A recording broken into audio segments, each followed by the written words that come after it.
ఆయన ఏదో స్వతంత్ర సమరయోధుల్లాగా పోరాడి స్వతంత్రంలో అరెస్ట్ అయ్యి వచ్చినట్లుగా ఆయన ప్రవర్తన అనిపిస్తాం. చేసిందేమో ఒక లుచ్చా పని, మాట్లాడిన భాష. ఇవాళ ఏ తల్లిని తిడితే ఎవరు ఊరుకుంటారండి? ఒక తల్లిని పట్టుకుని మా తండ్రి లాంటి చంద్రబాబు నాయుడు గారి తల్లిని గురించి మాట్లాడితే, ఇవాళ అక్కడ గొడవ జరిగితే, మరి అక్కడ ఉన్నటువంటి కేసులో అతను అరెస్ట్ అయ్యి సిగ్గు లేకుండా మళ్ళీ ఇప్పుడు వచ్చి ఏదో చేస్తాం, అది చేస్తాం, ఇది చేస్తాం అని మాట్లాడుతాం. నిజంగా సిగ్గుచేటు.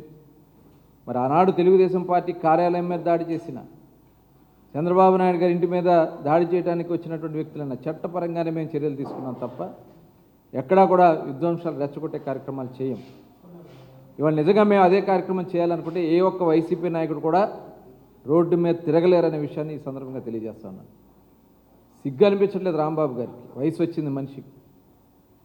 ఇవాళ అతను చేసిన దానికి ప్రాయశ్చిత్త పడకుండా ఇవాళ ఏదో స్వతంత్ర సమరయోధుల్లాగా ఫీల్ అవుతూ మాట్లాడుతున్న దాన్ని ఖచ్చితంగా ప్రజలు గమనిస్తున్నారు. ఇవన్నీ వీళ్ళు అనుకుంటా ఉన్నారు, ప్రజలు ఏం అనుకుంటారులే అని. మీరు మాట్లాడినటువంటి ప్రతి మాటకి ఇవాళ అందుకనే 151 అని విర్రవీగిన మీకు 11కి దిగజార్చారు.